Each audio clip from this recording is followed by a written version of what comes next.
1 2 3 4 5 6 7 8 9 10พี่น้องเอ้ยเอ้า10,000มันน่ะ10,000 10,000กิบ50เหรียญเนาะใจเด้อป้าลุงใจเด้อว่าซั่นน้องเพิ่นไปก็ได้มีกำลังใจแต่ว่าบ่ได้วางดอกน้องเพิ่นก็บ่ได้วางว่าสิแล้วก็คิดเงินคิดอีหยังบ่ได้วางเฮ็ดเด้อให้โดยจิตโดยใจเนาะก็อยากช่วยเหลือไปกับอาสานี่แหละช่วยเหลือคนเนาะช่วยซัมมี่พี่น้องบ่มีก็บ่เป็นช่วยนี่ก็ช่วยเนาะนี่ก็จะเป็นที่ว่าเงินเพิ่นฝากมากินข้าวเปียกเหลือแหละข้าวเปียก1,000เป็นน้อยนี่ก็ผู้ใหญ่ใจบุญอยู่ระยองเนาะเพิ่นฝากมาเห็นมื้อนั้นแหละคลิปเพิ่นส่งมาคิดกินข้าวเปียกเพิ่นได้เบิ่งปุ๊บเพิ่นก็แซดมาปุ๊บโอนมาปุ๊บพี่น้องเอ้ยแบบจนบ่ฮู้ว่าสิเขาบอกขอบใจจังได๋แบบตื่นเต้นเลยนะพี่น้องก็ 1,000 บาทพี่น้องแต่ว่าเพิ่นให้แบ่งกันกับบ่ซ้ายที่เหลือกินข้าวเปียกหรือว่าซื้อข้าวเปียกเมื่อถ้าเหลือคนละ200,000เอาเท่าใดได้รวมหมด12 ใบ12ไผในล้านป้ายมื้อนี้โอเคค่ะเนี่ยน้องบุษบาก็สิขอขอบคุณขอบใจทางผู้ใหญ่ใจบุญอยู่ทางระยองเด้อที่ฝากเงินมาทางบ่าวสายเพิ่นเปิดที่ให้พวกลูกได้ซื้ออยู่ซื้อกินข้าวเปียกแล้วก็ซื้อข้าวเปียกเมื่อให้แม่ของลูกอยู่เฮือนได้กินน้ำแล้วก็สิขอขอบอกขอบใจทางป้าและลุงอยู่ฝรั่งเศสเด้อที่ฝากเงินนำมาบ่าวสายเพิ่นเพื่อมาให้น้องบุษบานำแล้วก็ร้านก็สิขออวยพรให้ป้าลุงแล้วก็พ่อผู้ใหญ่ใจบุญเพิ่นอยู่ทางฝั่งไทยอยู่ระยองเด้อขออวยพรให้เพิ่นจงมีสุขภาพร่างกายเข้มแข็งแข็งแรงปรารถนาสิ่งใดขอให้ได้สิ่งนั้นขอให้อายุมั่นขวัญยืนขอให้ร่ำขอให้รวยขอให้เฮงๆปังๆตลอดปีตลอดไปเด้อสาธุ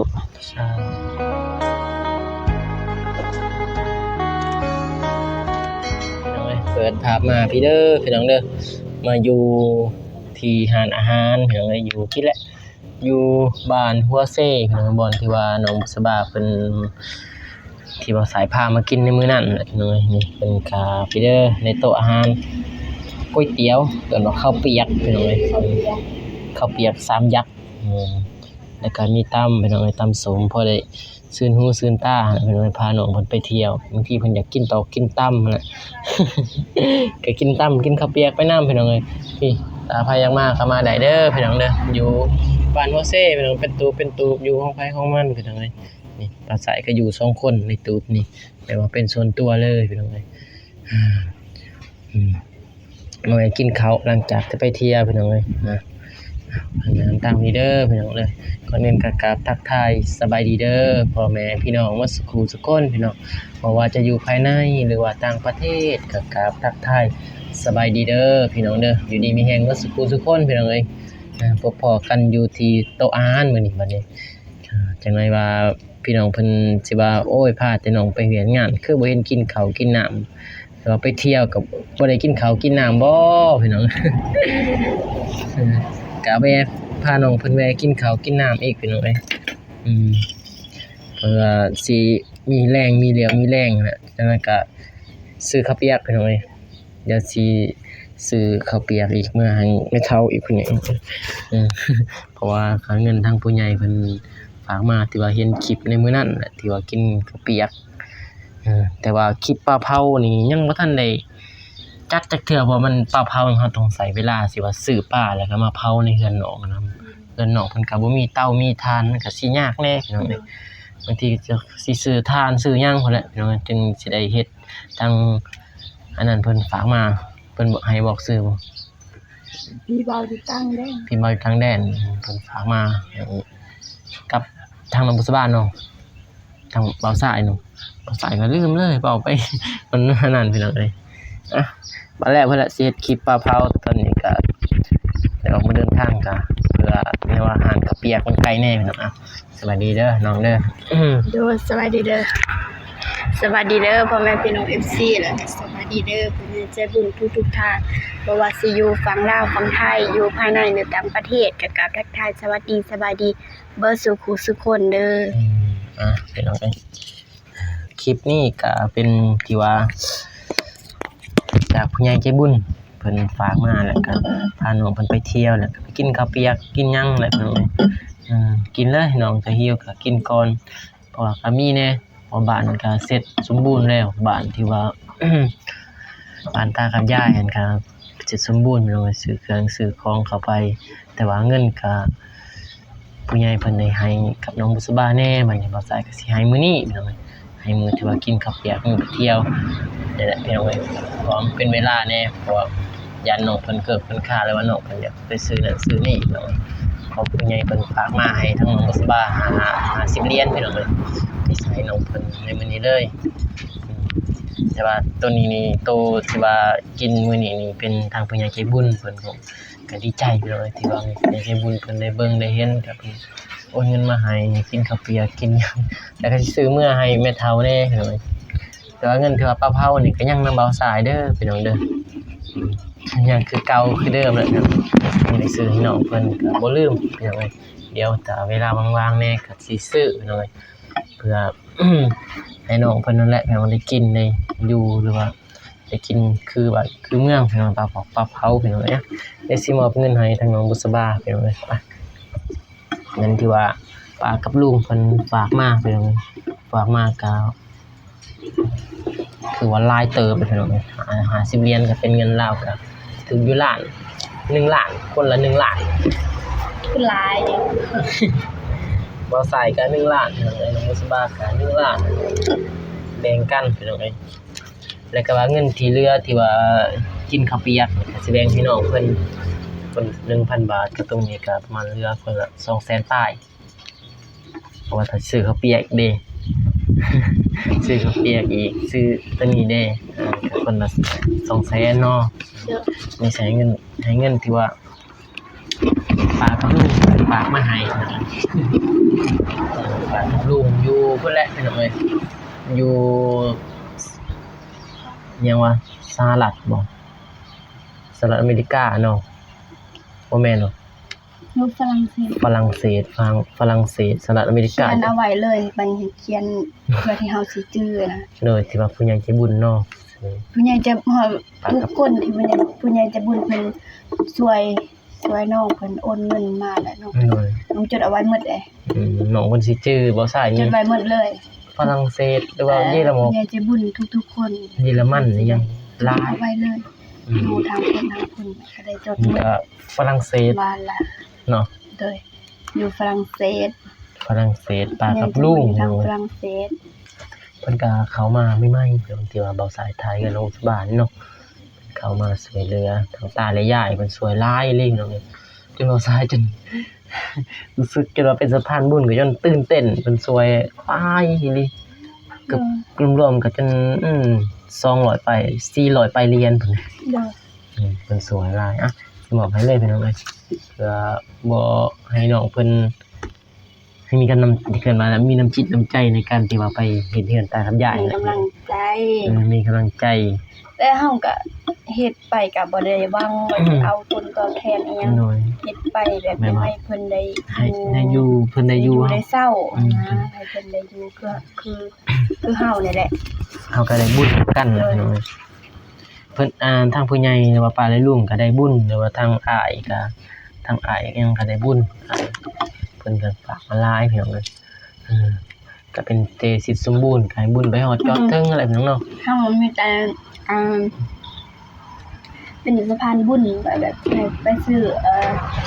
อุปกรณ์เฮ็ดเรือนก็ออกแห้งเฮาบ่ได้ออกเงินนะมีแต่เพิ่นออกเงินมาสมทบมานะบ่ได้จ้างแต่เอาเพื่อเอาแห้งช่วยนะเฮาบ่ได้เสียหลายบ่ได้จ้างถ้าจ้างนี่ขั้นต่ำหลายที่สุดพี่น้องเขาเฮ็ดซ้ำนั่นคันจ้างก็5ล้านนี่ต่ำสุดแพง5ล้านนี่มันต่ำสายว่าเฮ็ดเองก็พอจะอยู่ได้เช้าแล้วพอบ่เปียกฝนพี่น้องเอ้ยนะพอหลายพี่น้องกินข้าวกินน้ำสิมอบเงินให้ทั้งน้องสบา1 2 3 4 5 6 7 8 9 10พี่น้องเอ้ยเอ้า10,000มันน่ะ10,000 10,000ทิป 50เหรียญเนาะ ใจเด้อป้าลุงใจเด้อว่าซั่น น้องเพิ่นไปก็ได้มีกำลังใจ แต่ว่าบ่ได้วางดอกน้องเพิ่นก็ บ่ได้หวังว่าสิ แล้วก็ คิดเงินคิดอีหยังบ่ได้หวังว่าเฮ็ดเด้อให้ โดยจิตโดยใจพี่น้องไปอยากช่วยเหลือไปกับอาสานี่แหละช่วยเหลือคนพี่น้องช่วยซัมมี่พี่น้องบ่มีก็บ่เป็นช่วยมีก็ช่วยพี่น้องนี่ก็อาจจะเป็นที่ว่าเงิน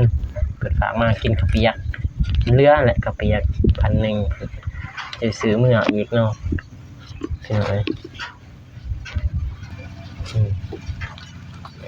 พี่น้องนี่ก็ผู้ใหญ่ใจบุญอยู่ระยองพี่น้องเพิ่นฝากมาเห็นมื้อนั้นแหละคลิปเพิ่นส่งมาคิดกินข้าวเปียกเพิ่นได้เบิ่งปุ๊บเพิ่นก็แซดมาปุ๊บโอนมาปุ๊บพี่น้องเอ้ยแบบจนบ่ฮู้ว่าสิเขาบ่เข้าใจจังได๋แบบตื่นเต้นเลยนะพี่น้องก็ 1,000 บาทพี่น้องแต่ว่าเพิ่นให้แบ่งกันกับบ่ซ้ายที่เหลือกินข้าวเปียกหรือว่าซื้อข้าวเปียกมื้อถ้าเหลือคนละ 200,000 เอา เด้อ เท่าใดได้รวมหมด12ใบ 12ไผในร้านป้ายหมู่พี่น้องของบุษบาโอเคพี่น้องมากินข้าวกินน้ำมาเด้อเพิ่นพี่น้องเด้อกินข้าวเปียกถ้วยเดียวนั่นแหละแต่ว่าบ่ใส่สิกินตามเอาพี่น้องว่าสาวยังบ่ทันหิวข้าวพี่น้องตอนนี้สิกินตามไปก่อนหรือว่ากินตามกับข้าวนี่ก็ได้คือกันพี่น้อง ข้าวถึง ถือมาบ่ข้าว เด้อ ฮ้วยคือรอบขอบจะถือข้าวมาอีกบัดนี้ พี่น้องเอ้ยถือข้าวมาอีกโอ้ย ถือข้าวกำมา ให้เงินให้น้องบุษบาเรียบร้อยพี่น้องเอ้ยดีใจบ่ ดีใจ ที่ว่ามีป้าและลุงพี่น้องแล้วก็ผู้ใหญ่ใจบุญอยู่ระยองแน่เพิ่นจงช่วยเหลือทางบ้านเพื่อให้มีกำลังใจไปกับบ่าวสายนี่แหละพี่น้ กิ อน ง ตำส้มมาเด้อเพิ่นพี่น้องกินข้าวเด้อ กินตำส้มแล้วก็ข้าวเปียกพี่น้องเอ้ย แบบ แซ่บบ่ เด้อ มากินตำกินไก่เป็นพี่น้องเอ้ยพี่น้องมากดไม้ออกก่อนเข้าสู่การกินข้าวบัดเด้อพี่น้องเด้อกินข้าวเปียกกินน้ำกันก็ได้ข้าวเปียกบ่เบิด ว่าสิสั่งมาคนละถ้วยกับว่าสิกินตำส้มแน่ก็เลยว่าสั่งเอาถ้วยนึงยันกินบ่เบิดใช้ได้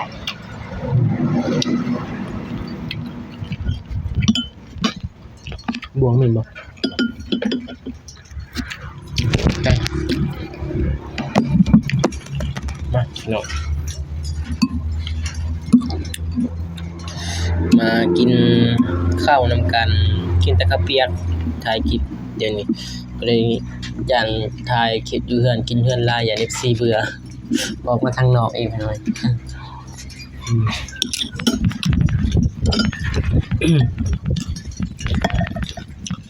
ถ่ายกินข้าวเปียกกินตำไปอีก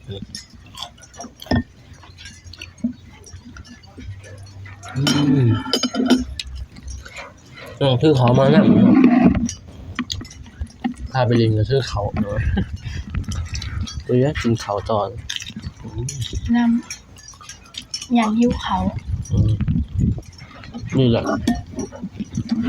จึงบ่เจ็บกระเพาะเดี๋ยว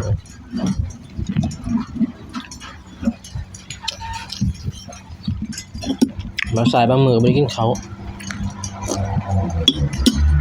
บะหมี่ก็กินเขาบะหมี่กับบ่หิว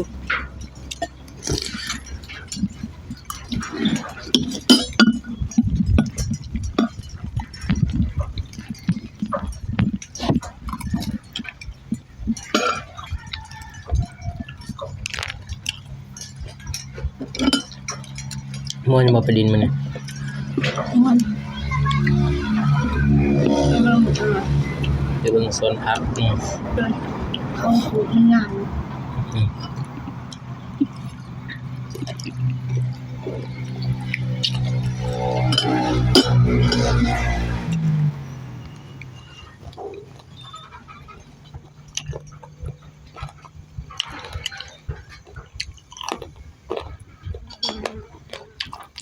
ยินดีนั่งไม่ทุกเนี่ยพักผ่อนมันมืดมือมันคลิปมือนี้มีแต่พักผ่อนมือเดียวนะมือก็เราจะไปแจกเกิร์ฟเหรอแจกเกิร์ฟจากผู้ใหญ่เพิ่นกับผู้ใหญ่ใจบุญเพิ่นฝากมาอยู่เมืองสะแตงตลาดเมืองสะแตงเกิร์ฟแม่ปางเมืองสะแตงเพิ่นสิกล่อมเห็นบ่ตัวที่จดไว้อยู่ในปืนแม่ปางน้องจดมั้ยเนี่ยจดเอาไว้พอสายลงลืมเลยเกือบตกอยู่30คู่นับ30คู่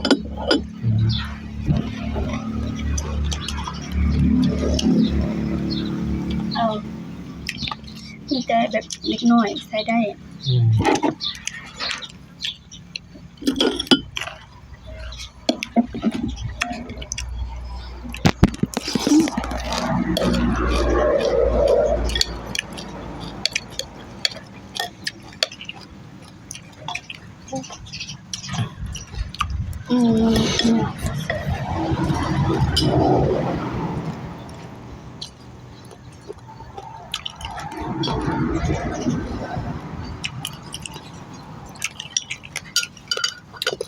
หลังจากมาเที่ยวกับกินข้าวเอาไปให้จอยมัน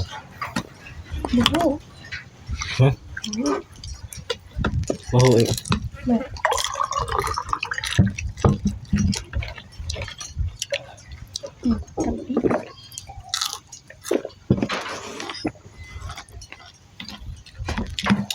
ไปพาไปใส่ไปเบิดมันน้ำไปสวยเรือคนไปแล้วบ่มีเวียกเฮ็ดบ่ก็คือแต่ละมื้อถ้าบ่มีเวียกเฮ็ดก็แต่อยู่เฮือนแต่ตัวเลยแม่ก็อยู่เฮือนซื่อบ่ได้เฮ็ดหยังออกไปสวยเรือคน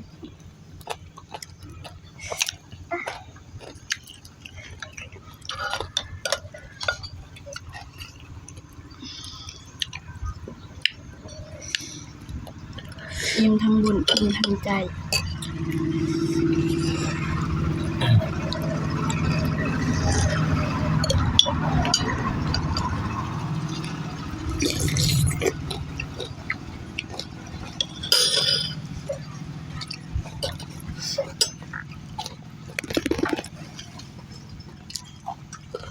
กินตำส้มอยู่ห้านก็ถือเขาไปกินน้ำ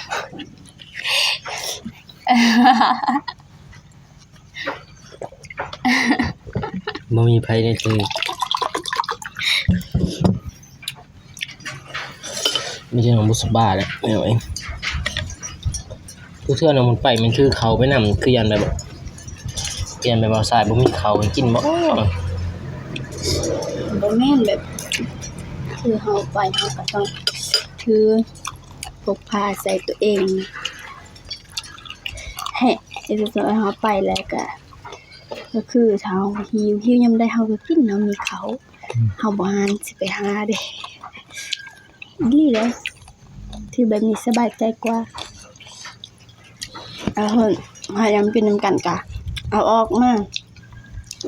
กินมีเขาเนาะเด้อมีแนวกินกะมีเขา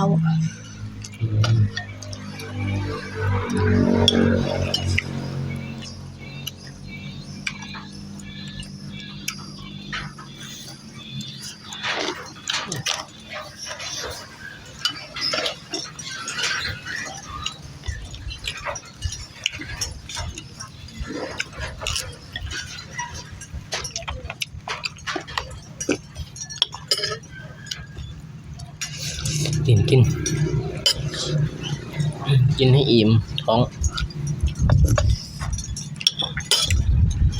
มันนี่เป็นมือพักผ่อนนะ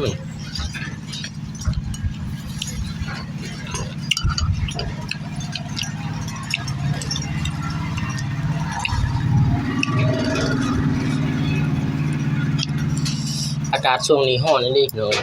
อากาศช่วงร้อนแห้งดิ เป็นเพราะยัง ห่อนแบบเอา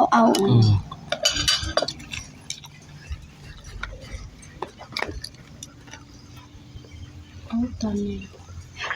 คันมันมีร่มก็คือหอนหมด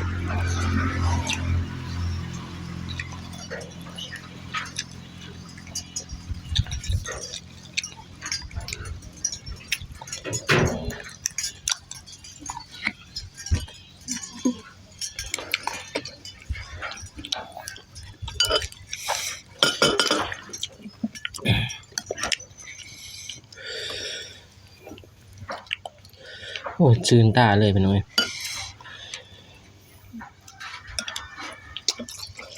ขับรถมาห่วงกินจำ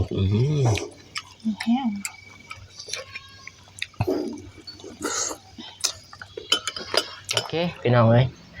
กินข้าวกาอิ่มเป็นที่เรียบร้อยพี่น้องเอ้ยมื้อพี่น้องเอ้ยอาหารการกินแซ่บมื้อนี้พี่น้องเอ้ยพี่น้องเอ้ยแต่ว่าสีทางน้องทางบ่าวสายแล้วก็น้องสบาก็สิขอบคุณใจทางผู้ใหญ่แหละพี่น้องเอ้ยที่เพิ่นฝากเงินมาให้กินข้าวเปียกหรือว่ากินเพอเนี่ยพี่น้องเอ้ยก็สิขอบใจผู้ใหญ่เพิ่นอยู่ระยองพี่น้องเอ้ยเพิ่นฝากมา 1,000 บาทพี่น้องเอ้ยน้องบุษบาแล้วก็เอาสายแบ่งกันพี่น้องเอ้ยกินข้าวเปียกแล้วก็ซื้ออันนั้นแน่ให้เมื่อให้แม่พี่น้องเอ้ยแม่เฒ่านี่น้องสบาจังได้อิ่มบ่กินข้าวกินน้ำอิ่มเต็มเนาะมื้อนี้เนาะพี่น้องเอ้ยโอเคมีแต่ไปขอบใจทางผู้ใหญ่พี่น้องเนาะตั้งกล้องกันเด้อ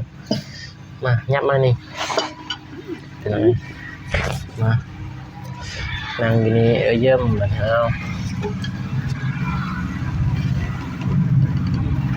ตั้งกล้องก่อนพี่น้องเอ้ยทางเราตายน้องบุษบา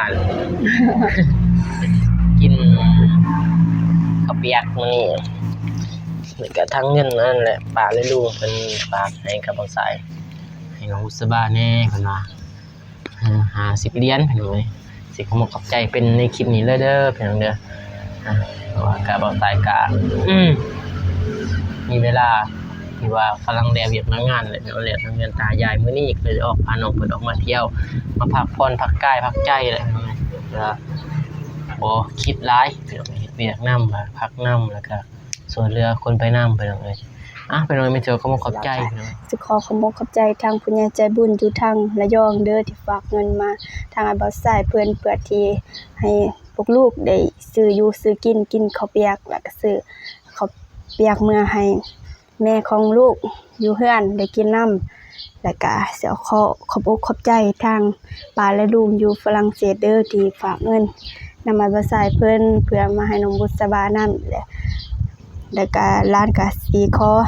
อวยพรให้ป้าลุงแล้วก็พ่อผู้ใหญ่ใจบุญเพิ่นอยู่ทางฝั่งไทยอยู่ระยองเด้อขออวยพรให้เพิ่นจงมีสุขภาพร่างกายเข้มแข็งแข็งแรงปรารถนาสิ่งใดขอให้ได้สิ่งนั้นขอให้อายุมั่นขวัญยืนขอให้ร่ำขอให้รวยขอให้เฮงๆปังๆตลอดปีตลอดไปเด้อสาธุพี่น้องพอกันใหม่คลิปหน้าพี่น้องคลิปนี้ขอกล่าวคำว่าสบายดีเด้อพี่น้องบ๊ายบายพอกันใหม่คลิปหน้าพี่น้องเอ้ยสิออกเดินทางบัดนี้ไปเพิ่นละกันน้องบุษบาพี่น้องเอ้ยไป